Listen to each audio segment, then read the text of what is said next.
wabarakatuh. Alhamdulillahi rabbil alamin. Alhamdulillahi hamdan tayyiban mubarakan fih kama yuhibbu rabbuna wa yarda. Asyhadu an la ilaha illallah wahdahu la syarika lah wa asyhadu anna Muhammadan abduhu wa rasuluhu la nabiyya wa la rasula ba'dah.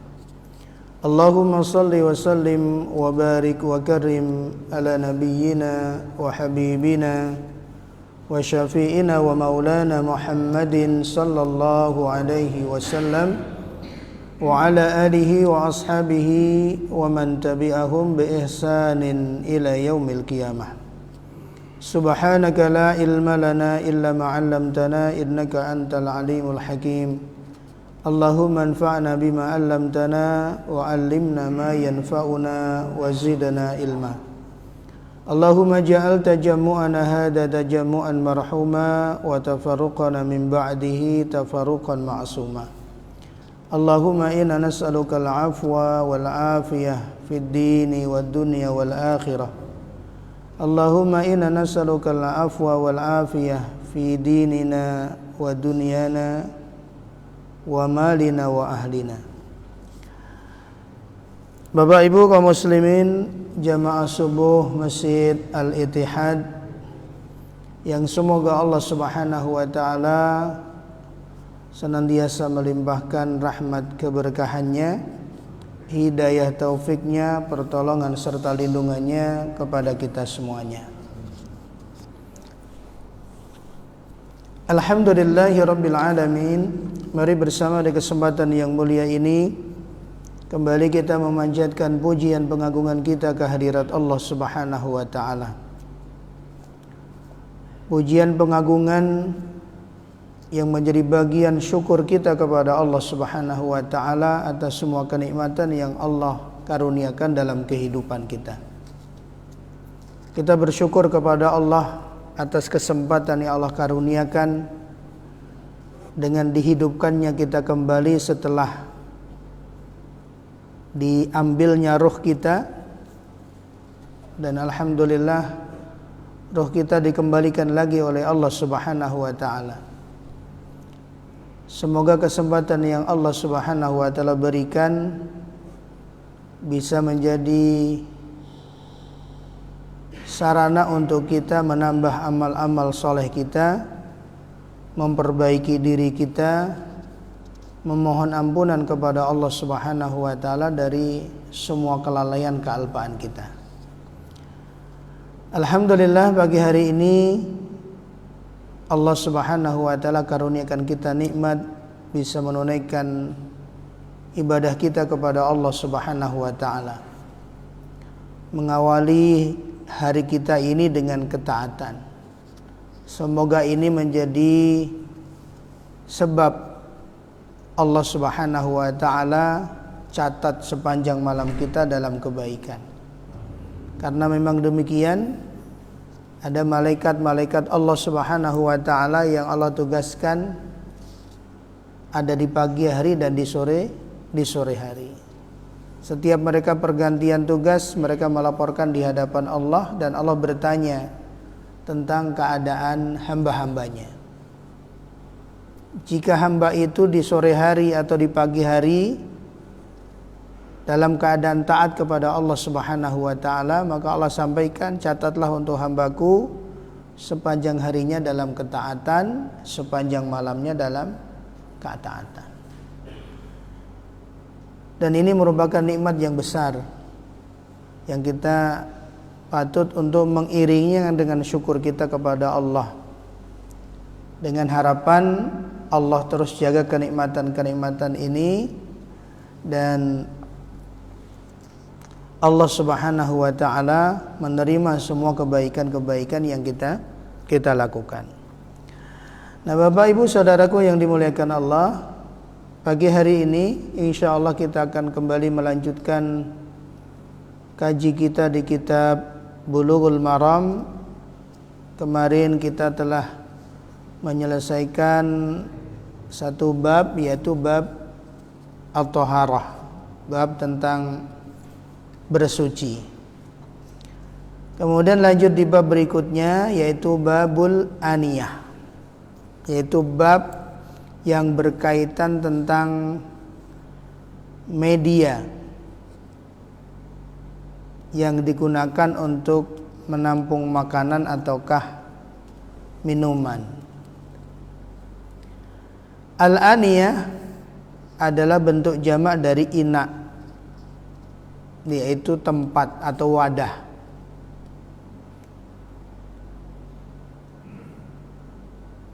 Kenapa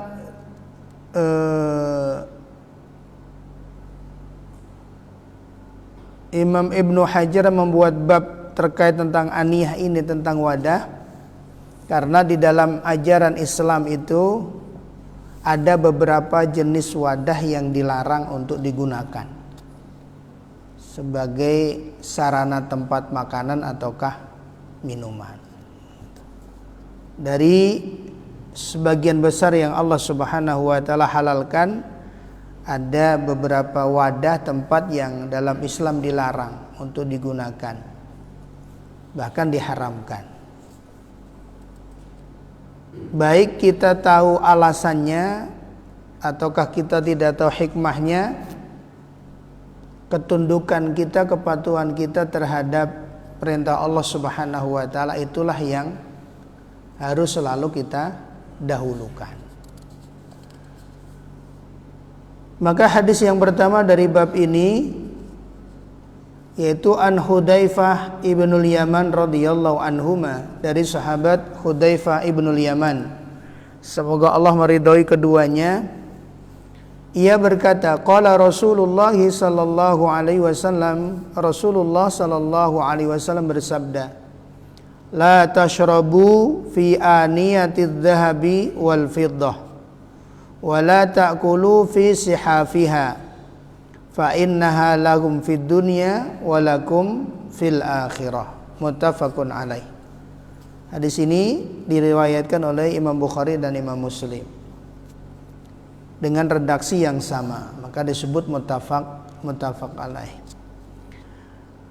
Rasulullah sabdakan, la tashrabu, janganlah kalian minum, fi aniyatidz dzahabi, pada wadah atau tempat yang terbuat dari emas, wal fiddati, dan tempat atau wadah seperti gelas dan semisalnya yang terbuat dari perak. Ada larangan, jangan. Wal aslu fin nahyi at-tahrim, dan asal dari larangan itu hukum asalnya adalah haram, sampai ada dalil yang lain yang mengeluarkan dari hukum aslinya.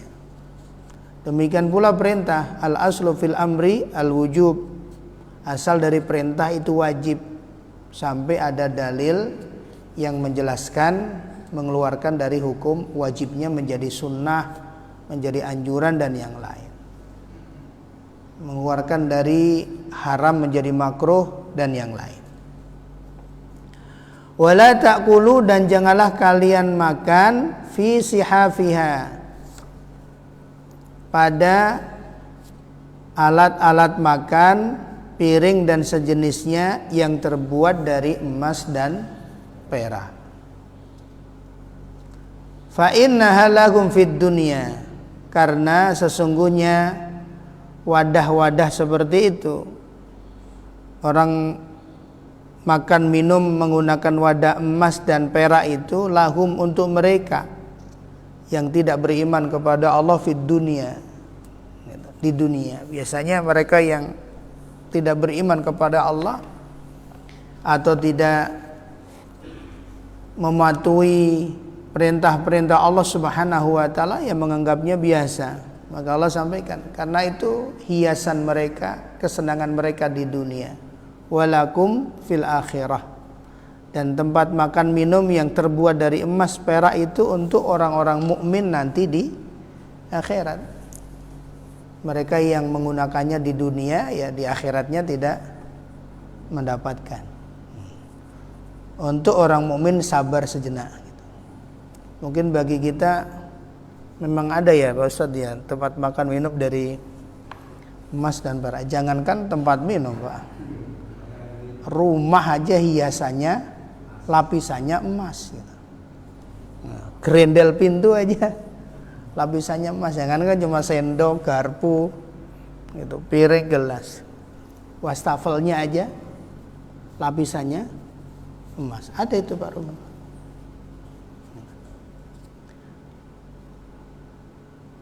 Jadi 14 abad yang lalu Nabi sudah menyampaikan demikian gitu. Karena ya memang keinginan manusia itu nggak bisa dibendung. Kalau nggak dibendung nggak dibatasi dengan perintah-perintah Allah Subhanahu Wa Taala, pinginnya semuanya. Maka disitulah adanya aturan Allah Subhanahu berikan agar manusia bisa menahan dirinya, bisa mengendalikan semua keinginan-keinginannya. Kalau nggak ada aturan semuanya boleh semua. Makanya mereka yang meyakini paham permisivisme gitu, atau paham semuanya boleh, ya nggak mau pakai aturan agama. Sehingga bahasanya yang muncul apa? Jangan bawa-bawa agama gitu. Udah dunia ya urusannya dunia, jangan bawa-bawa agama. Lah gimana? Nggak mau bawa agama. Karena agama inilah yang kemudian menjadikan kehidupan ini akan berjalan sesuai dengan apa yang Allah Subhanahu Wa Taala kehendaki dan akan memberikan kenyamanan bagi manusia itu sendiri. Maka dari hadis ini ada beberapa hukum yang kemudian dijelaskan. Yang pertama, dalilun ala tahrimil akli wa syurbi fi aniyatiz dhahabi wal fiddah. Nah, hadis ini menjadi dalil, menjadi dasar akan keharaman makan minum menggunakan alat atau media yang terbuat dari emas dan perak. Baik itu gelas, baik itu piring, baik itu sendok, baik itu garpu dan lainnya. Sawa'un kanal inna'u khalisan dahaban au makhluton bil fiddah. Baik wadah sarana yang digunakan itu adalah emas dan perak murni ataukah campuran. Larangannya sama. Karena walaupun campuran tetap disebut wadah perak atau wadah emas. Dan semua ulama, Imam An-Nawawi rahimahullah belum menambahkan in aqdal ijma' ala tahrimil akli wa syurbi fihima. Jadi ada kesepakatan dari semua ulama menggunakan sarana untuk makan minum yang terbuat dari emas dan perak itu hukumnya haram. Wal haramu yajibu ijtinabuh. Yang namanya haram itu wajib untuk dijauhi. Maka Nabi SAW berkait dengan halal dan haram dalam hadisnya jelas. Al halalu bayyinun wal haramu bayyinun. Yang halal itu sudah gamblang, yang haram itu juga sudah gamblang. Wa bainahuma umurun mustabihat. Tapi ada di antara hukum yang sudah jelas, halal yang sudah jelas, haram yang sudah jelas, itu ada beberapa persoalan yang mustabihat, yang samar bagi sebagian orang yang belum ngerti hukumnya. Tapi bagi yang ngerti hukumnya itu sudah jelas. Tapi bagi kita, kalau kita kemudian ada sesuatu yang kita masih samar, maka sikap kita yang pertama menjauhinya. Kemudian sikap yang kedua menanyakannya. Nanya akan kejelasan hukumnya. Wa bainahuma umurun mustabihat. Maka sikap yang terbaik ketika kita menghadapi hal yang syubhat itu adalah menjauhi. Kenapa? Karena siapa yang jatuh kepada hal syubhat itu mendekatkan dirinya jatuh kepada yang haram. Jadi syubhat itu dekatnya ke haram, bukan kepada yang halal. Sampai Nabi membuat ilustrasi seperti seorang pengembala kambing. Dia mengembala kambingnya di dekat pekarangan rumah orang. Hari ini nggak masuk, pasti nanti sewaktu-waktu gembalaannya itu, kambingnya pasti akan masuk ke pekarangan rumah orang. Kalau rumputnya di sini nggak udah habis, ya akan masuk di halaman orang. Nah itu Nabi membuat ibarat syubhat. Kemudian ulama kemudian menjelaskan apa alasan keharamannya. Ada beberapa penjelasan dari ulama. Di antara alasan keharamannya, selain apa yang Nabi SAW sebutkan di hadis tadi, karena itu untuk mereka orang-orang kafir di dunia, kesenangan mereka. Tapi aksesoris yang seperti itu tuh nanti untuk orang mukmin di surga Allah Subhanahu wa taala. Di surga semuanya. Dari lu'lu', dari ini semuanya gitu. Alasan yang pertama disampaikan para ulama, larangan akan larangan menggunakan alat sarana yang terbuat dari emas dan perak untuk makan dan minum, lil khuyala, karena bisa menumbuhkan bibit-bibit kesombongan. Maka kemudian dalam Islam ada hukum namanya sadud dara'i, menutup pintu-pintu yang bisa menjerumuskan orang kepada keburukan. Maka ditutup itu. Sebelum orang jatuh, pintunya ditutup dulu. Maka Allah Subhanahu wa perintahkan wala taqrabu az-zina, larang jangan mendekati zina gitu. Memandang yang berlebihan enggak dijelaskan secara langsung. Tapi semua bisa mendekatkan. Ada satu darai, Allah tutup dulu itu. Pintu-pintu yang bisa menjerumuskan orang kepada larangan, kepada yang haram. Maka di antara alasan sebab kenapa dilarang, diharamkan, yang pertama lil khuyala, karena bisa menumbuhkan, melahirkan bibit-bibit kesombongan. Ini biasanya enggak gitu, Pak. Akan ngerasa beda gitu. Bapak pakai jam tangan ada lapisan emas, itu jalannya beda kan Pak ya? Agak miring dikit gitu. Atau dikit-dikit ngelihat, dikit-dikit ngelihat. Beda sama jam terbuat dari karet gitu, yang harga 50.000 atau 100.000 gitu. Rasanya kan beda. Nah ini yang kemudian dalam Islam dilarang. Alasan yang kedua yaitu likaunihi dzahaban wa fiddah. Kata ulama, alasannya kayak karena terbuat dari emas dan perak, dan itu sudah ada larangan dari Nabi, nggak ada alasan lain.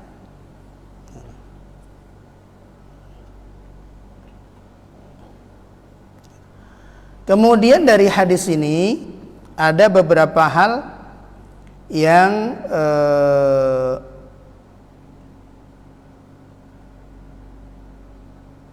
menjadi pertanyaan. Bagaimana dengan al-ina al-matli biha? Bagaimana hukumnya yang tempat yang dilapisi gitu. Dia bukan terbuat dari emas dan perak, tapi lapisannya itu emas dan perak. Apakah hukumnya sama ataukah tidak? Apakah dihukumi haram juga ataukah tidak? Maka pendapat yang pertama, jika lapisannya itu bisa dipisahkan, maka hukumnya haram dengan kesepakatan ulama. Bila bisa dipisahkan, karena musta'malun lidzahabi wal fiddah, karena bahasanya juga tetap sama, dia menggunakan sarana yang terbuat dari emas dan perak. Tapi kalau tidak memungkinkan untuk bisa dipisah, maka tidak ada larangan. Seperti larangan menggunakan sutra, kecuali karena uzur. Ada beberapa orang itu yang punya penyakit kulit, itu kalau kena sakit kalau kena kain biasa, dan dia nyaman kalau menggunakan sutra. Nah ini boleh, bukan untuk kesombongan. Ini yang dimuliakan Allah.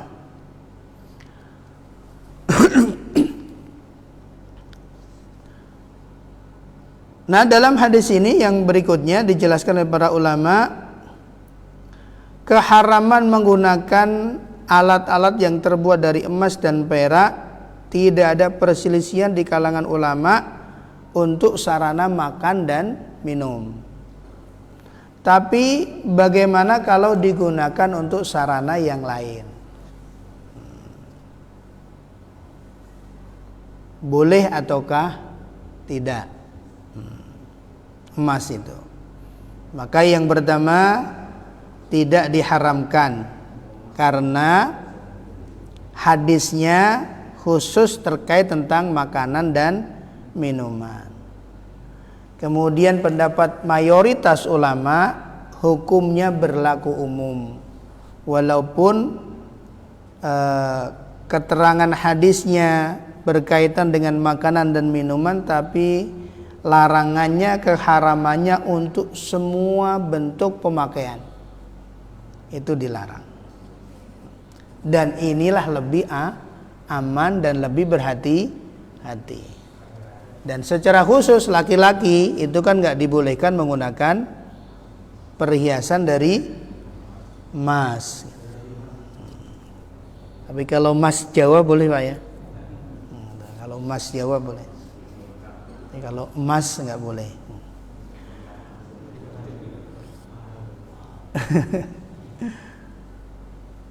Nah, ini yang dimuliakan Allah Subhanahu wa taala. Nah, ini hadis yang pertama berkaitan dengan sarana alat untuk makan minum yang terbuat dari emas. Sampai sini jelas, Pak? Ada yang mau ditanyakan sebelum kita ke hadis yang berikutnya? Silakan, Pak. Iya.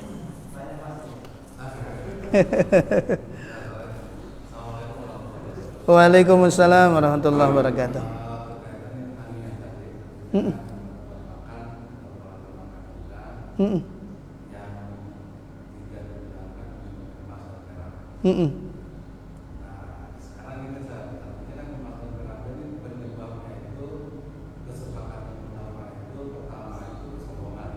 Bisa melakukan kesombongan. Iya. Banyak kasus-kasus sekarang yang kita diperhatikan. Yang pertama yang saya lihat itu memang sih tempatnya itu bukan dari kelas negara, tapi itu dari Islam. Dan Islam itu harganya bisa dimakan lepas negara. Iya.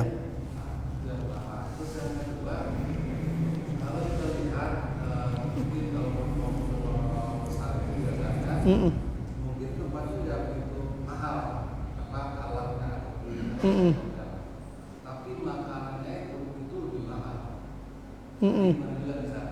Iya. Artinya dari satu sisi kita mengatakan tempatnya itu tidak boleh dari emas dan perak, tapi media yang di atasnya itu lebih emas dan perak. Padahal kalau di luar lokasi itu lebih mahal. Iya. Kalau kita lihat kan ukurannya itu penyebabnya itu karena iya. Jazakumullah khair Bapak yang dimuliakan Allah Subhanahu wa taala. Jadi memang tentang emas dan perak ini ada hukum-hukum yang banyak berkaitan, bukan hanya dan tambahannya untuk pakaian itu sutra ya. Karena memang ada keterangan-keterangan khusus yang memang menjadi ujian keimanan bagi orang-orang mukmin untuk ketundukannya, kepatuhannya kepada Allah Subhanahu wa taala. Dan larangan di sini yang seperti tadi saya sebutkan ada beberapa alasan yang disampaikan para ulama. Dan alasan-alasan yang ada itu ketika kemudian alasannya hilang, maka bukan berarti kemudian hukumnya hilang. Saya nggak pakai emas nggak sombong ya, berarti saya nggak pakai sutra nggak sombong misalnya. Bukan berarti kemudian sutranya halal, emas peraknya halal, tetap hukumnya haram. Maka saya lebih cenderung alasan yang kedua tadi, bahwa memang larangannya keharamannya karena emas dan peraknya. Nah, ketika alasannya larangannya itu emas dan perak, tidak melihat lagi nilainya. Kenapa? Karena bisa jadi tadi ada barang-barang yang secara nilainya lebih mahal dari emas dan perak, kristal, berlian gitu. Lalu dipakai itu enggak? Tapi kalau kemudian orang menggunakan itu tuh boleh. Hal-hal yang boleh ketika orang menggunakannya ada kesombongan juga menghilangkan pahala yang Allah Subhanahu wa taala berikan di situ. Apapun sarana. Ketika sarana itu digunakan tidak menimbulkan hal-hal yang dilarang oleh Allah, boleh gitu. Kendaraan, rumah, itu kan sarana-sarana mubah yang bisa bagi seseorang dapat peluang pahala, bisa dapat seseorang kehilangan pahala. Ketika rumah itu membuat dia tetap tawadhu, enggak apa ya pahala. Sarana itu, kendaraan yang dia miliki gitu kan. Tapi ketika kemudian menjadi sarana dia tumbuh kesombongan, ya hilang. Bisa jadi bukan tidak hanya mendapatkan pahala, tapi malah menghadirkan dosa. Termasuk zakat. Yang diwajibkan zakat itu kan emas dan perak. Kita punya simpanan berlian sebanyak apapun nggak ada kewajiban zakatnya, karena berlian tidak termasuk yang wajib dizakati. Dia dizakati kalau kita pedagang berlian. Kalau kita pedagang jadi pedagang, jadi zakatnya zakat tijarah, zakat perdagangan. Ini Pak yang dimuliakan Allah. Jadi larangan ini memang tidak dilihat dari nilainya apakah ada yang lebih mahal dan yang lain. Nah, ini yang dimuliakan Allah Subhanahu wa taala. Maka dan juga gitu kan, kemudian makanannya gitu. Nah, selama di situ tidak ada israf, berlebih-lebihan, maka siapapun kita boleh menikmati yang dibolehkan oleh Allah Subhanahu wa taala. Qul man harrama zinatallahi allati akhrajat li ibadihi minat thayyibati wa rizqi. Katakanlah ya Muhammad, siapakah yang mengharamkan semua perhiasan yang ada di dunia ini yang baik-baik yang Allah rizkikan? Qul huwa lilladzina amanu. Katakanlah bahwa menikmati semua yang ada di kehidupan ini itu Allah sediakan untuk orang-orang mukmin. Dan nanti khalisatan yaumal qiyamah, di hari kiamat hanya orang mukmin, yang lain enggak dapat. Kalau di dunia mukmin juga merasakan, yang lain juga merasakan. Tapi kalau sudah di akhirat hanya orang-orang yang beriman. Dibolehkan dengan batasan adamul israf, tidak berlebihan. Nah, ukuran tidak berlebihan ini ya kembali kepada ukuran pada umumnya gitu. Mungkin Ustaz Narsikin gitu, dalam Allah nyampaikan makan minumlah jangan berlebihan gitu. Ukurannya Pak Narsikin sama Pak Rahmat beda kan? Nah, tidak berlebihannya. Pak Rahmat dua piring gitu. Sadar Sikin 2 piring udah berlebihan. Nah, ini rahmatkan Allah gitu. Makanya tadi yang perlu kita perhatikan gitu. Silakan untuk hal-hal yang mubah yang dibolehkan, tapi dengan syarat tadi adamul israf, ukurannya itu. Jangan sampai menjatuhkan kita kepada berlebihan. Karena berlebihan ini nanti jatuhnya kepada tabzir, kemubaziran. Nah, kalau sudah mubazir, jelas innal mubazirina kanu ikhwanash syayatin. Sesungguhnya mereka-mereka yang terjatuh kepada pemborosan, yaitu ikhwanash syayatin. Nah, ini yang perlu kita jaga. Mungkin gitu, Pak. Wallahu a'lam bishawab. Tayyib, kita lanjut ke hadis yang kedua. Wa an Ummi Salamah radhiyallahu anha qalat qala Rasulullah sallallahu alaihi wasallam alladhi yashrabu fi ina'il fiddah innama yujarjiru fi batnihi nar jahannam. Muttafaqun alaih. Dari Ummu Salamah, semoga Allah meridhoinya, ia berkata, Rasulullah sallallahu alaihi wasallam bersabda, yang minum dari wadah yang terbuat dari perak, sesungguhnya yujarjiru fi batnihi nar jahannam, dia memasukkan di perutnya api neraka jahanam. Walaupun di sini tidak ada larangan kata haram, tapi karena ada ancaman, ada tahdid dari Allah Subhanahu wa taala, maka ini juga menunjukkan bahwa larangan itu tegas gitu. Keharaman untuk dijauhi. Nah, hadis yang kedua ini menguatkan bahwa ada ancaman dari Allah Subhanahu wa taala mereka yang menggunakan media makan dan minum dengan emas dan perak, hakikatnya yujarjiru fi batnihi nara jahannam. Dia memasukkan ke dalam perutnya api neraka jahanam. Ini yang dimuliakan Allah Subhanahu wa ta'ala. Nah, hadis yang kedua ini menguatkan. Nah, kemudian ada beberapa tambahan berkaitan dengan tempat atau wadah ini.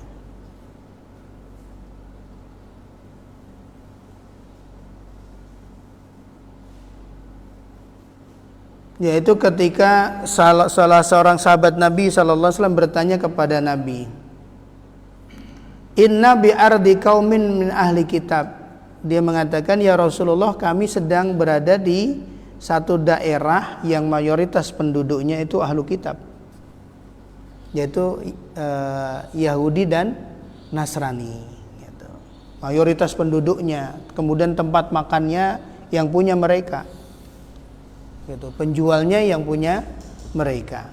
Nah, kemudian sahabat bertanya, afa naqulu fi aniyatihim, apakah kita dibolehkan makan minum dengan wadah tempat yang mereka punya, sedang kita tidak tahu bagaimana mereka menjaga kebersihan tempatnya itu, dan kita juga tidak tahu yang dikonsumsi mereka apakah seperti yang kita konsumsi ataukah ada konsumsi yang diharamkan.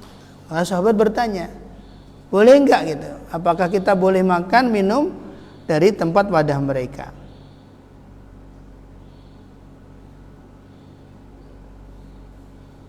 Maka kemudian Nabi sampaikan, fa in wajadtum ghairaha fala ta'kulu fiha. Maka jika kalian bisa mendapati alat yang lain bukan dari mereka, maka janganlah kalian makan minum dari alat yang dimiliki oleh mereka. Wa illam tajidu faghsiluha wa kulu fiha. Tapi kalau kalian tidak mendapati, maka bersihkanlah terlebih dahulu, cucilah, lalu gunakan alat itu untuk makan minum kalian. Nah, ini yang dimuliakan Allah gitu. Jadi sebagai bentuk ihtiyaton, kehati-hatian. Kalau ada yang lain, maka gunakanlah yang lain. Makanya sebagai kehati-hatian kita kalau kita ada di tempat umum dan yang lain gitu. Sekarang ya kalau semoga tidak merepotkan gitu, bawa botol minum sendiri lebih aman gitu. Kemudian bahwa ketika kita dalam perjalanan ya, jalan misalnya kita mudik atau apa ya, lebih aman bahwa sarana itu sendiri gitu, lebih terjaga dari sisi kesehatannya, juga dari sisi yang lain. Nah, ini yang dimuliakan Allah Subhanahu wa taala. Nah, ini tambahannya berkaitan tentang wadah, bahwa wadah yang dimiliki oleh ahlul kitab itu boleh, tapi dengan syarat tadi dicuci terlebih dahulu. Karena kita tidak tahu apakah wadah itu pernah digunakan untuk makanan minuman yang najis yang dilarang dalam Islam. Kemudian hadis yang ketiga dari Wa'an Ibni Abbas radhiyallahu anhuma, dari sahabat Ibnu Abbas, semoga Allah meridhai keduanya, ayah dan anak. Ia berkata, qala Rasulullah sallallahu alaihi wasallam, Rasulullah sallallahu alaihi wasallam bersabda, idza dubighal ihabu faqad tahara.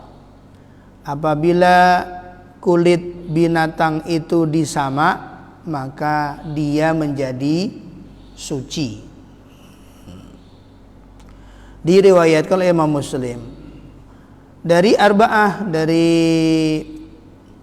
4 perawi hadis, ayyuma ihabin dubigha gitu.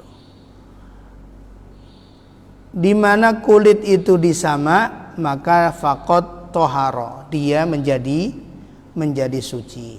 Nah, hadis yang ketiga ini menjelaskan hukum berkaitan dengan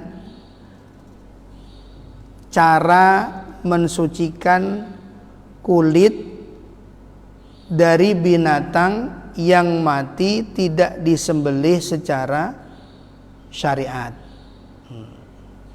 Tapi kalau kita korban, kita akikah, motong kambing, motong sapi gitu, dengan cara Islam, otomatis kulitnya sudah suci, nggak perlu disama lagi. Kalau mau digunakan sarana lain tidak untuk dikonsumsi, ya tinggal dibersihkan bekas-bekas lemaknya dan yang lain. Nah, menyamak kulit ini adalah berkaitan dengan kulit binatang yang mati karena tidak disembelih secara Islam. Nah, karena semua yang tidak disembelih secara Islam disebut bangkai. Nah, kulit dari bangkai ini bisa nggak disucikan? Bisa nggak, Pak? Bisa disucikan dengan cara sama. Idza dubiqal ihabu faqad tahura. Maka hadis di sini dijelaskan dalilun ala anna dibagha mutahhirun li jildi maitati kulli hayawan. Wah, hadis ini menjadi dalil, menjadi dasar bahwa menyamak itu mensucikan kulit dari semua binatang yang mati tidak disembelih secara Islam. Maka di hadis ini kemudian ulama menjelaskan ada beberapa keterangan. Yang pertama, anna dibagha yutahhiru jildal maitati batinuhu wa dhahiruhu. Bahwa menyamak kulit ini menjadikan hukum kulit bangkai itu suci, baik luarnya maupun dalamnya. Jadi dengan disamak kulit bangkai dari binatang yang mati karena tidak disembelih itu sudah suci. Yaitu dibersihkan, kerok bekas-bekas lemaknya gitu. Baik menggunakan kalau biasanya menyamak menggunakan sarang kapur ya. Kapur atau pakai untuk menghilangkan menghilangkan baunya. Nah, ini yang pertama, itu sudah mensucikan. Ini pendapat sahabat Ibnu Mas'ud. Kemudian yang kedua, bahwa annahu la yutahhiru dibagha syai'an. Ada sebagian juga yang berpendapat bahwa kulit bangkai binatang yang mati tidak disembelih secara Islam itu tetap tidak bisa disucikan. Walaupun disamak tetap dia nggak suci, dia tetap najis. Ada pendapat yang demikian.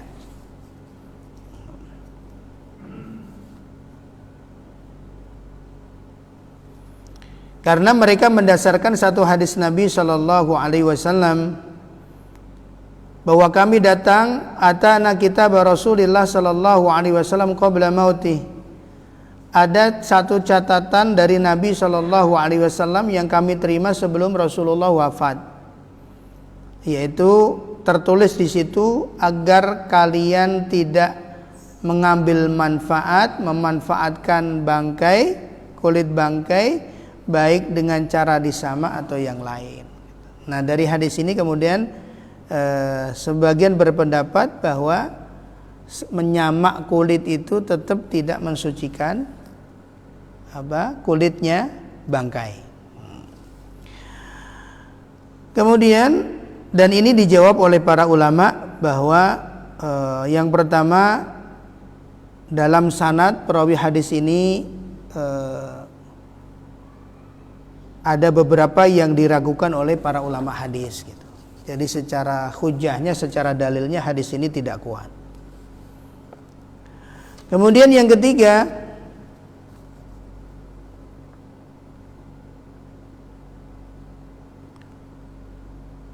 yutahiru jilda maitatil ma'kul la ghairihi, bahwa menyamak itu itu mensucikan bangkai dari binatang yang halal dikonsumsi, tidak yang lain. Jadi menyamak itu mensucikan bangkai dari binatang yang halal untuk dikonsumsi. Apa itu, Pak? Ya, kambing, sapi dan sejenisnya. Itu yang ketika kemudian didapati mati, kulitnya mau dimanfaatkan, itu boleh. Tapi selain itu binatang yang haram dimakan itu tetap tidak bisa disucikan dengan disamak. Kemudian yang keempat, yutahhirul jami' illal khinzir. Ini pendapat Imam Abu Hanifah, bahwa menyamak kulit itu bisa mensucikan semuanya, baik bangkai dari binatang yang halal dimakan ataukah yang tidak halal dimakan, kecuali binatang B2. Dan termasuk di dalamnya juga binatang anjing gitu. Walaupun mau disamak kayak apapun tetap najis, karena memang zatnya itu sudah najis gitu. Sampai turunan-turunannya itu juga najis gitu.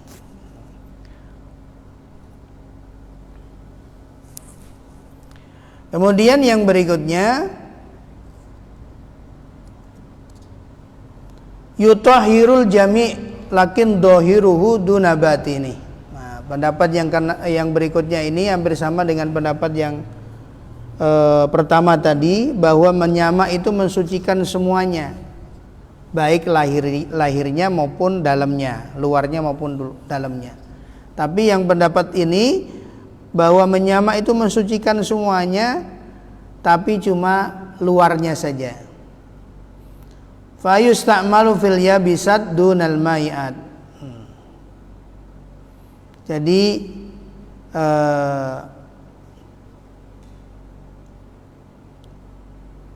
mensucikan ketika kulit bangkai itu masih basah, tapi kalau masih sudah kering. Tapi kalau masih basah maka tidak bisa mensucikan. Nah, ini yang dimuliakan Allah. Nah, ini beberapa keterangan dari para ulama berkaitan tentang hukum menyamak kulit bangkai.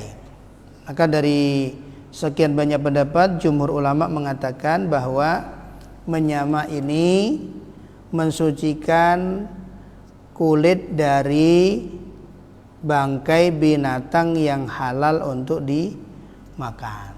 Ini pendapat yang paling kuat, tidak untuk yang lain. Ini yang dimuliakan Allah Subhanahu wa ta'ala.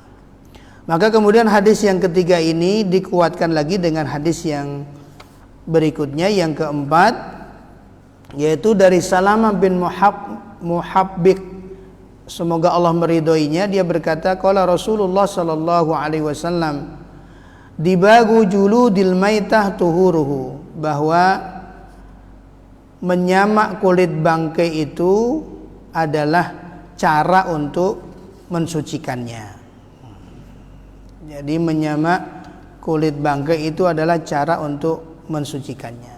Dan insya Allah tata caranya kita sudah memahaminya gitu. Kemudian ditambahkan lagi hadis yang kelima, masih dalam tema yang sama. Dari Maimunah radhiyallahu anha, dia berkata, Rasulullah sallallahu alaihi wasallam melewati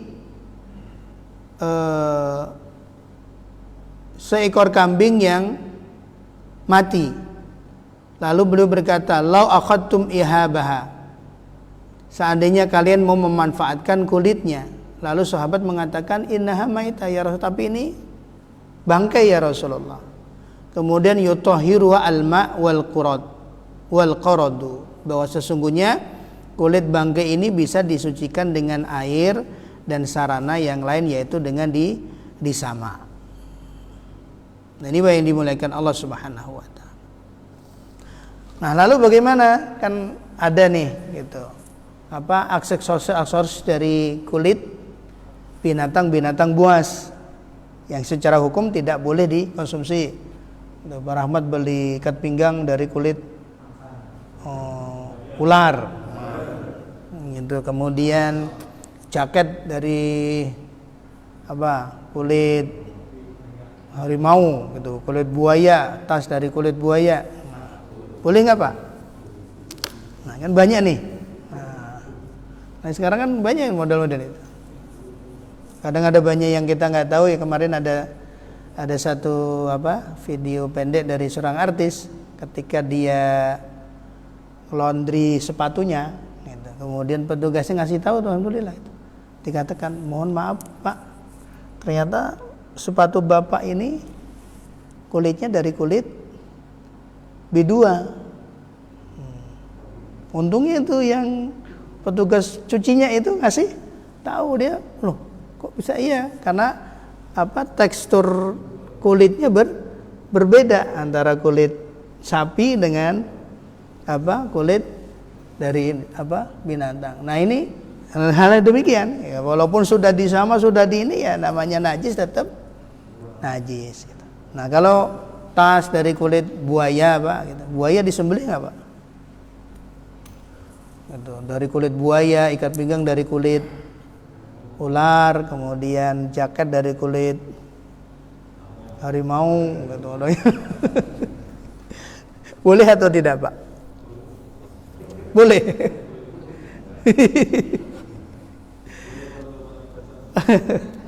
Nah, terkait dengan hal itu ada satu hadis Nabi SAW, yaitu dari sahabat Miqdam bin Ma'di Karib.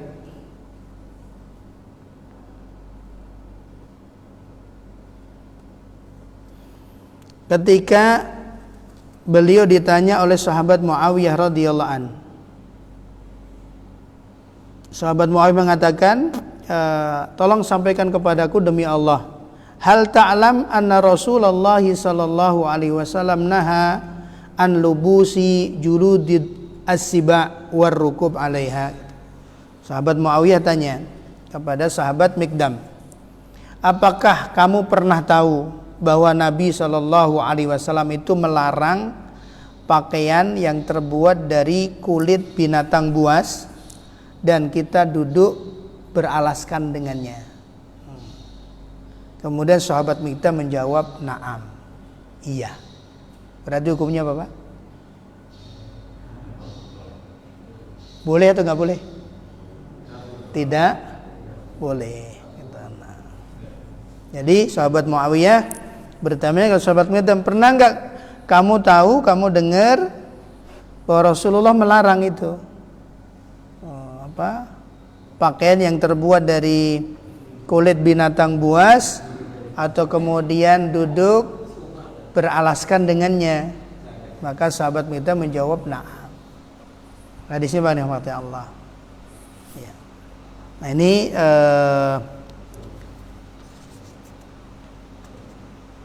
maka saya lebih cenderung kepada pendapat tadi bahwa menyamak itu yutahhiru al-maitah al-ma'kulah, yaitu bahwa menyamak itu mensucikan kulit dari bangkai binatang yang boleh dikonsumsi, tidak untuk yang lain.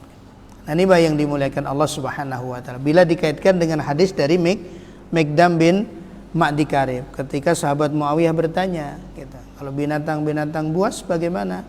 Apakah bisa dimanfaatkan kulitnya kemudian disamak itu kemudian jadi suci? Bahwa Nabi melarang menggunakan pakaian dari kulit binatang-binatang buas atau kemudian duduk beralas darinya. Ini Bapak saudaraku yang dimuliakan Allah Subhanahu wa taala.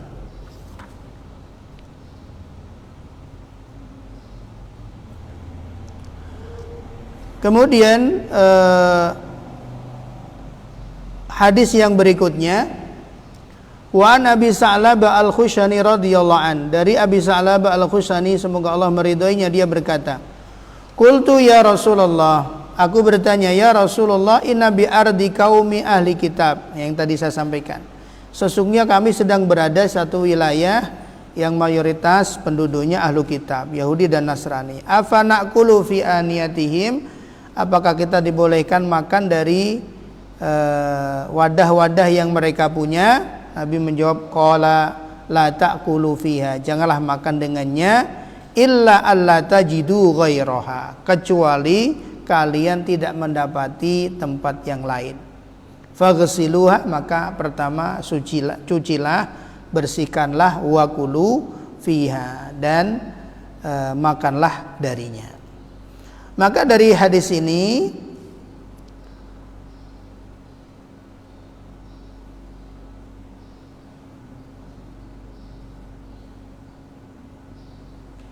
ada beberapa pendapat dari para ulama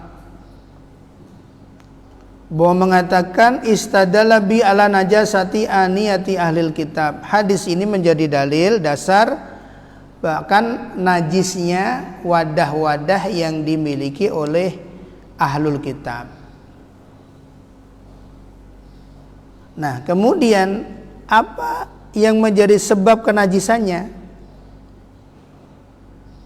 Apakah karena bekas mereka, ataukah karena bekas apa yang mereka makan yang menjadi sebab najisnya?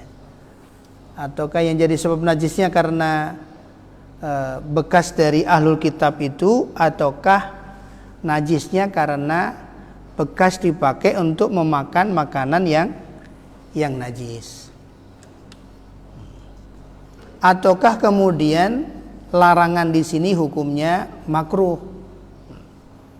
Maka pendapat yang pertama mengatakan bahwa larangan di sini, ketidakbolehnya adalah bahwa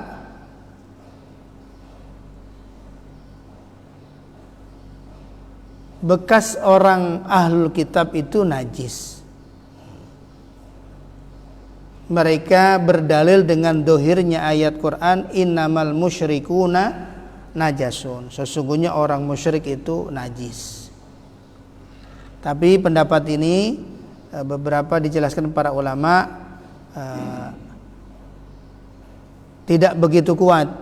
Nah, pendapat jumhur ulama mengatakan bahwa ahlul kitab itu suci, bahwa yang dimaksud innamal musyrikuna najasun, sesungguhnya orang musyrik najis itu najis akidahnya, bukan fisiknya. Kalau kita sentuhan kemudian harus dicuci, enggak, gitu. Tetap suci. Jadi yang najis adalah akidahnya. Maka sarananya dibolehkan untuk digunakan ketika tidak mendapati yang lain. Jadi alasan kenapa tidak dibolehkan, bisa jadi wadah itu dipakai untuk meletakkan untuk konsumsi makanan, minuman yang dinajiskan di dalam Islam. Maka kalau nggak dapati yang lain, kata Nabi, boleh digunakan, tapi dicuci dulu, dibersihkan dulu, baru setelah itu gunakanlah. Nah, ini yang dimuliakan Allah Subhanahu wa ta'ala. Dan ini dikuatkan dengan hadis berikutnya bahwa Nabi SAW pernah berwudu menggunakan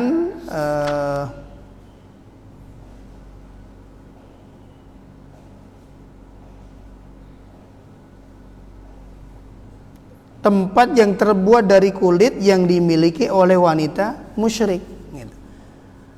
Anna Nabiya sallallahu alaihi wasallam tawadau fi muzadati imra'atin musyrikah. Bahwa Nabi sallallahu alaihi wasallam pernah memakai tempat air yang terbuat dari kulit milik wanita musyrik. Nah, ini menegaskan bahwa bejana orang kafir itu boleh digunakan. Dan sahabat Umar bin Khattab radhiyallahu anhu juga pernah berwudu dari bejananya orang Nasrani. Jadi larangan di sini lebih kepada karohah, makruh, untuk kehati-hatian. Maka Nabi mengatakan kalau nggak dapati yang lain, maka bersihkan dulu sebagai bentuk kehati-hatian. Nah, ini yang dimuliakan Allah Subhanahu wa ta'ala. Nah, kemudian hadis yang ke-8 ini menguatkan hadis yang pertama tadi berkaitan tentang emas dan perak. Dari sahabat Anas bin Malik radhiyallahu an bahwa anna qadahan Nabi sallallahu alaihi wasallam inkasara, bahwa gelas yang dimiliki Nabi pecah. Fattakhadha makana sya'bi silsilatan min fiddah, lalu Nabi menambalnya yang pecah tadi dengan perak. Nah, tambalan seperti ini tidak mengapa, gelasnya tetap boleh dipakai karena hanya sekedar untuk menambal, dan gelas Nabi pernah ditambal dengan itu, tambalan itu. Nah, ini dibolehkan.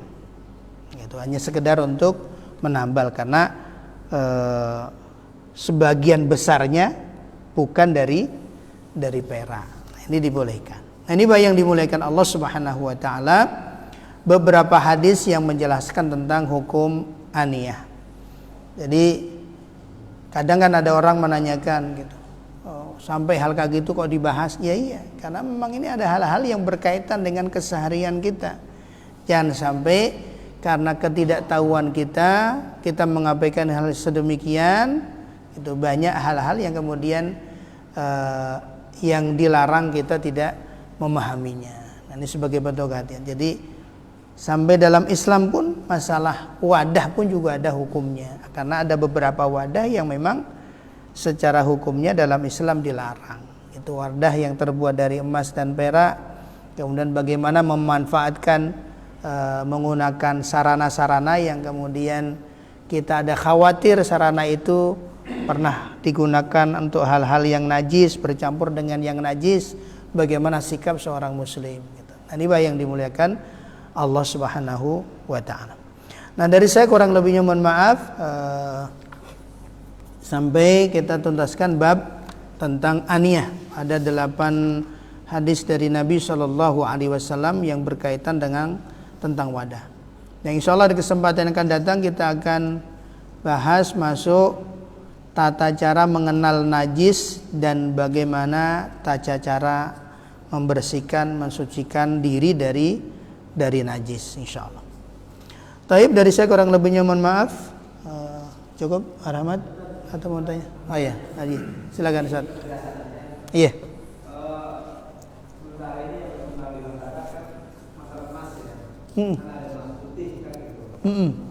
Iya.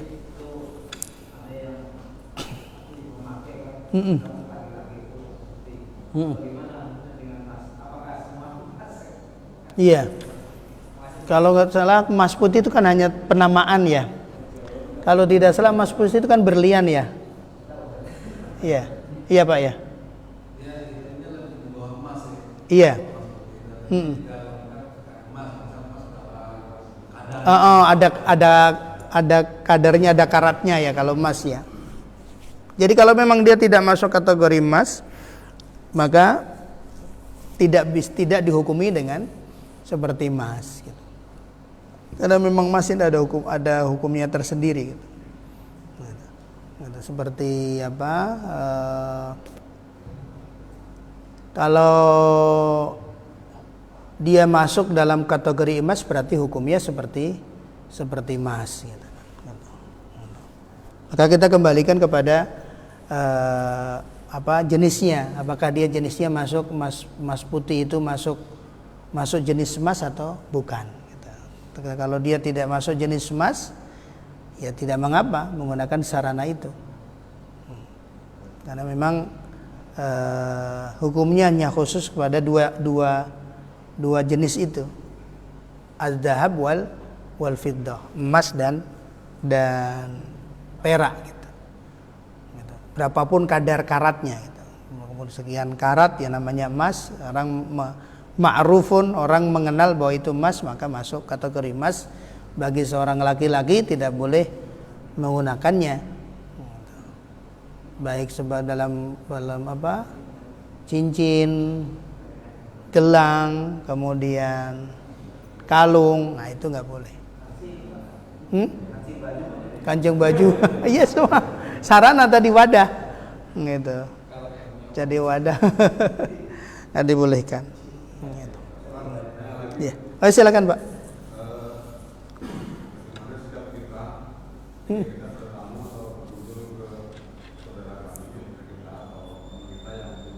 Hmm. Hmm. Hmm. Iya. Nah, biasanya hal seperti ini kalau dia sebagai teman kita sudah ngerti ya, artinya apa yang biasa dia konsumsi. Kan tidak semuanya yang non muslim itu mengkonsumsi B1 atau B2 gitu. Mereka ada seperti itu. Nah, kemudian ketika kita bertamu, maka yang pertama ya untuk kehati-hatian ya tadi kita mengenal dulu gitu. Kalau nanya misalnya kesinggung kemudian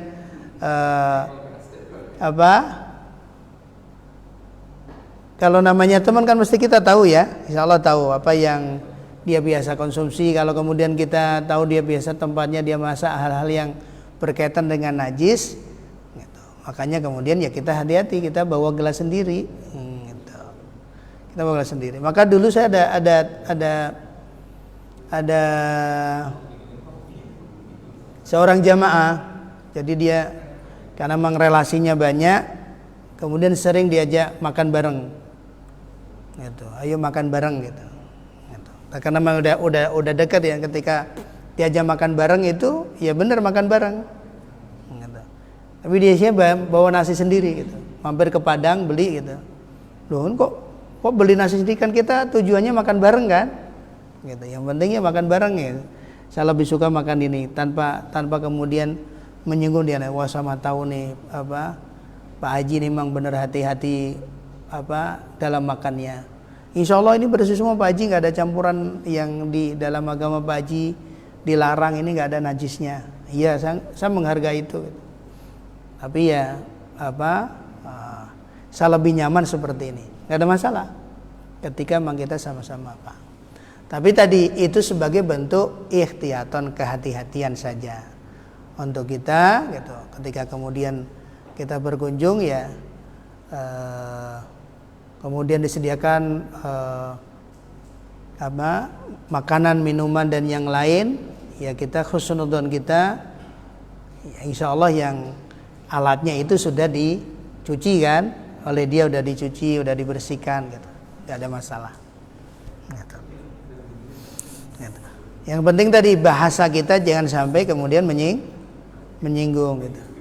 Jangan ya kemudian ini gelasnya bersih Pak ya gitu. Ya kalau ngasih minum gitu ya bersih lah gelasnya gitu. apalagi sudah ada kopinya di dalam gitu, mau dicuci juga gitu. Iya. Makanya bagi yang melakukan Allah Subhanahu wa taala, sembelihan mereka juga halal di dalam surat Al-Maidah kan. Bahwa sembelihan mereka, makanan mereka gitu. Selama kita yakin bahwa insya Allah tidak tercampur dengan najis, boleh kita konsumsi. Mereka misalnya mendapatkan kegembiraan kemudian berbagi makanan sama kita, boleh nggak makan ya boleh. Tapi kalau kita ragu-ragu gitu, ya tinggalkan yang meragukan gitu. Caranya bagaimana gitu? Ya kalau sesuatu yang meragukan kemudian misalnya tidak kita makan, kemudian kita biarkan, ya ini tidak termasuk mubazir. Kalau kemudian kita nggak suka, kita kasih ke orang, ya jangan. Ya silakan. Iya, karena kan makanan itu bagi kita adalah syubhat, ya kan?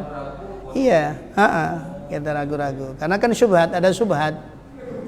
Gitu. Kita syubhat, ragu-ragu akan kesucian makanan itu, akan kebersihan makanan itu. Maka meninggalkan yang meragukan itu lebih baik. Iya.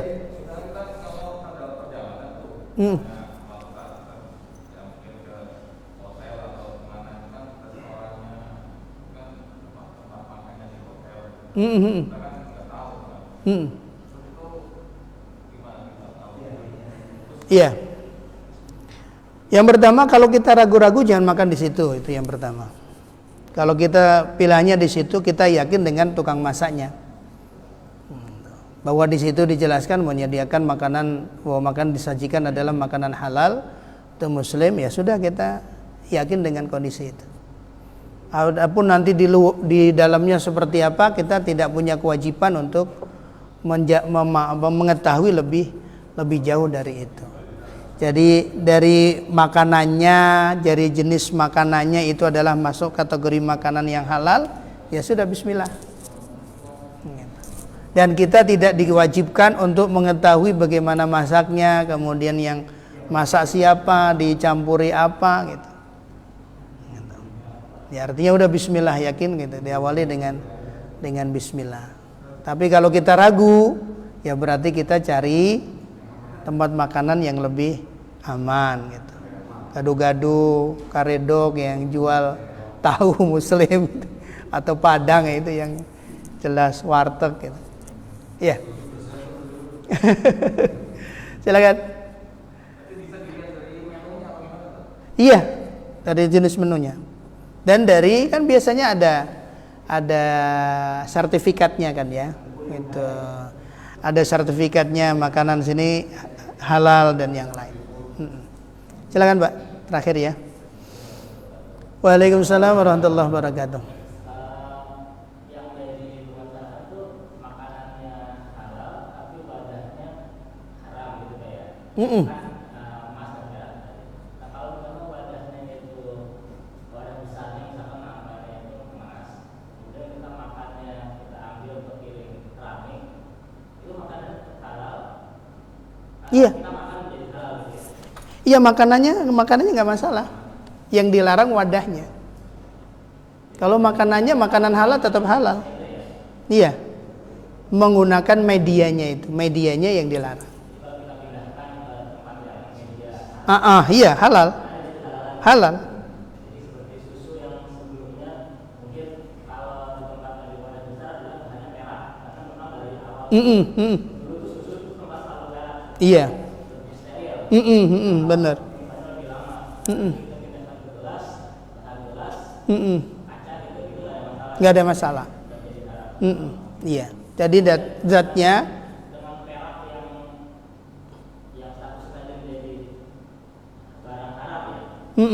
Kalau misalkan dicampur dalam bentuk alat kesehatan atau kayak sabun macam sabun kan sudah dicampur silver tuh. Saya mengatakan itu sabun dengan silver, alasannya silver lebih apa namanya bisa membunuh kuman. Itu gimana hukum sabunnya? iya. Jadi tadi kan yang al-makhlud yang bercampur ya. Artinya kalau bercampurnya itu bisa dipisahkan, maka kembali hukum asal. Kalau kemudian campurannya tidak memungkinkan dipisah, maka tidak diharamkan. Kayak sabun kan nggak mungkin dipisah kan? Karena udah campur jadi satu kan, nggak mungkin dikerok ya. Di sisi yang ada nggak bisa. Gitu. Artinya campurannya nggak mungkin dipisah, maka tidak masalah. Artinya tidak diharamkan. Jadi yang diharamkan itu medianya Pak. Gitu. Media gitu Bapak minum, walaupun yang diminum air putih itu, kemudian pakainya gelas perak, gelas emas ya haram. Yang awalnya halal itu jadi haram gitu loh. Termasuk airnya. Tapi ketika kemudian medianya berubah gitu. Airnya kemudian kita tuang di gelas biasa, ya airnya halal. Termasuk tadi perak digunakan untuk menyimpan susu karena ada manfaat tadi lebih steril dan yang lain. Nah, berarti ini ada manfaatnya. Seperti orang pakai sutra karena dia kulitnya sangat sensitif, dia kalau pakai kain biasa itu ada orang yang nggak bisa. Nah, yang awalnya haram itu bisa dibolehkan karena kondisi darurat dan emergensi. Termasuk untuk penyimpanan tadi. Wadah-wadah perak ketika dia gunakan untuk penyimpanan, untuk steril, kemudian untuk alat kesehatan dan yang lain, ya dibolehkan karena memang ada maksud untuk memberikan kemanfaatan dari sisi itu. Tapi kalau kemudian hanya sekedar digunakan untuk wadah sarana biasa untuk konsumsi makan minum, itu yang dilarang dalam Islam. Termasuk tadi kan sekarang kan teknologi luar biasa Pak ya gitu. Campuran dan yang lain gitu. Kemudian masker aja tadi emas ya. Orang masker gitu kan ya dari emas Pak ya. Gitu. Biar apa mukanya apa sekarang Pak glowing atau apa gitu. Corak gitu. Pokoknya maskernya dari emas gitu. Ya, ya. Nah, ini Pak yang dimuliakan Allah. Nah, ini yang perlu bagi seorang muslim perlu dijaga gitu. Iya, silakan. Pak Jarang. Waalaikumsalam warahmatullahi wabarakatuh.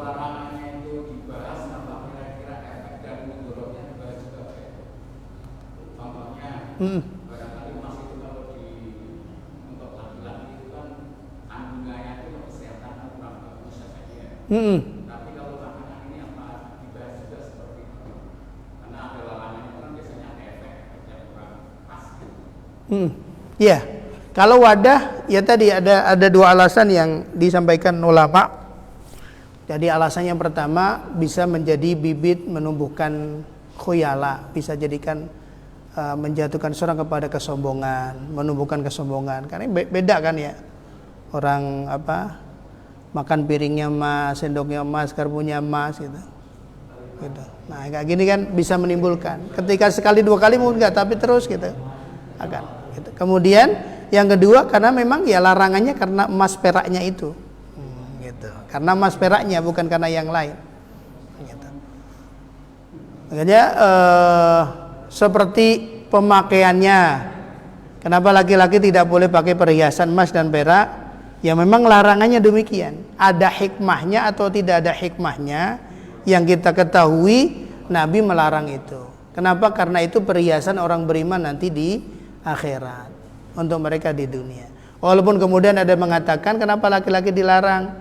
Karena wanita dibolehkan karena perhiasan itu menyatu biasanya, ada alasan demikian. Tapi ini juga debatable ya, artinya alasan itu pun juga banyak diperselisihkan oleh para ahli. Tapi ya hukum aslinya ya memang tadi ingkiadan ketundukan kepatuhan kita kepada Allah Subhanahu wa taala dalam hal-hal yang kita tahu ada hikmahnya, yang kita memahami hikmahnya ataukah yang kita tidak fahami hikmahnya. Karena dalam ibadah ini, dalam perintah Allah itu ada ibadah, dua jenis ibadah. Ada ma'qulatul makna, ibadah yang kita lakukan hikmahnya bisa kita fahami, bisa kita gali. Ada ibadah-ibadah yang ghairu ma'qulatil makna, yang mana hikmahnya tidak bisa kita gali. Wudu kenapa urutannya itu? Salat kenapa jumlahnya seperti itu? Nah, itu semuanya ghairu ma'qulatil makna. Kenapa urutannya sedemikian, harus takbir kemudian? Ya karena maknanya tadi kepatuhan, ketundukan kita mengikuti apa yang Allah Subhanahu wa taala dan Rasulnya perintahkan. Wudu juga sama. Kemudian kadang-kadang kan orang ngakal-ngakali gitu. Kenapa buang kotoran, buang angin gitu kan? Itu yang diusap wajahnya, bukan yang diusap tempat keluarnya gitu. Ya karena memang bukan untuk diakal-akal. Gitu, bukan untuk ranah itu. Ketika kita menggunakan sepatu dari kulit yang menutupi mata kaki kita untuk saudara-saudara kita kaum muslimin yang ada di daerah dingin, yang mereka ketika suhunya sampai 0 derajat atau minus sekian itu, yang nggak bisa kesentuh air, maka mereka pakai sepatu dari kulit yang menutup mata kakinya. Begitu mereka wudu pertama dengan sempurna, setelah itu dia pakai sepatunya. Ketika dia batal wudunya, maka dia hanya cukup mengusap atas sepatunya. Kenapa yang dia diusap sepatu atasnya bukan bawahnya? Nah, kalau kita menggunakan akal akan menimbul pertanyaan seperti itu. Maka kemudian sahabat Ali mengatakan, Rasulullah menyampaikan hadisnya, laukana dinu bil akli, kalau seandainya agama itu landasannya akal, maka mengusap bawah khuf itu lebih baik daripada mengusap atasnya. Jadi ngusap bawah sepatu dari kulit itu, yang diusap bawahnya itu lebih baik daripada ngusap atasnya. Tapi karena agama ini tidak landasannya akal, tapi semua perintah-perintah yang Allah berikan itu pasti bisa diterima oleh akal. Ini firman Allah Subhanahu wa taala. Apakah sekarang ataukah nanti? Dan terus kan, karena kemampuan manusia menangkap sesuatu itu kan terbatas, nggak bisa nangkap semuanya. Gitu. Dulu zaman Nabi, peristiwa Isra dan Mi'raj ya seperti itu. Mereka memahami demikian. Tapi ketika kemudian ditemukan teori tentang kecepatan cahaya dan yang lain, bahwa Isra Mi'raj itu ya bisa diterima dengan iman, juga bisa diterima dengan ilmu. Makanya mukjizat yang Allah Subhanahu wa taala berikan kepada Rasulullah itu berbeda dengan mukjizat nabi-nabi yang lain. Kenapa? Karena tongkatnya Nabi Musa kemudian bisa membelah lautan. Itu untuk sekarang kan teknologi bisa, Pak. Gitu. Orang mau bikin jembatan, lautnya dipisah dulu, dibendung dulu. Bisa. Maka Nabi tidak, itu mukjizatnya, karena tidak ada Nabi setelahnya. Maka mukjizatnya nggak tertandingi sampai hari kiamat, yaitu Al-Quran. Kebenarannya akan terus tersingkap, kebenarannya akan terus terbuka. Apa yang manusia belum bisa memahaminya, nanti dengan perjalanan ini di generasi sekian akan menemukan kebenaran apa yang disampaikan oleh Al-Quran. Marajal bahraini yaltaqiyan, ada dua apa? Arus air itu nggak nyambung antara yang asin dan yang ini. Allah sudah sampaikan. Kemudian ditemukan bahwa di dasar laut itu ada api dan yang lainnya. Ada sungai di bawah laut gitu. Rasulullah hidupnya di padang pasir. Dan para ilmuwan mengatakan untuk nyampe seperti itu butuh alat yang sekian. Zaman dulu nggak mungkin ada, wong alatnya baru ada sekarang. Dan ini bukan menegaskan bahwa yang disampaikan itu bukan perkataan Muhammad, bukan perkataan Nabi Muhammad SAW. Berarti ada yang memberitahukan, yaitu Allah Subhanahu wa taala. Nah, ini bayangkan Allah gitu, bahwa berkaitan dengan rangkaian ibadah kita kepada Allah Subhanahu wa taala sedemikian. Ada yang bisa kita pahami, kita ketahui hikmahnya secara langsung, ada yang tidak kita ketahui hikmahnya. Tapi ketika itu perintah, maka sikap utamanya adalah tunduk dan patuh kepada Allah Subhanahu wa taala. Wallahu a'lam bishawab. Mohon maaf ini sampai 6:30 ya. Semoga Allah Subhanahu wa taala mencatat duduknya kita dari subuh sampai 6:30 ini menjadi amal yang diterima oleh Allah Subhanahu wa taala. Ilmu yang kita bahas bisa menjadi bekalan dalam keseharian kita. Dari saya kurang lebihnya mohon maaf. Alafu minkum, astaghfirullahi wa lakum. Assalamualaikum warahmatullahi wabarakatuh. Waalaikumsalam.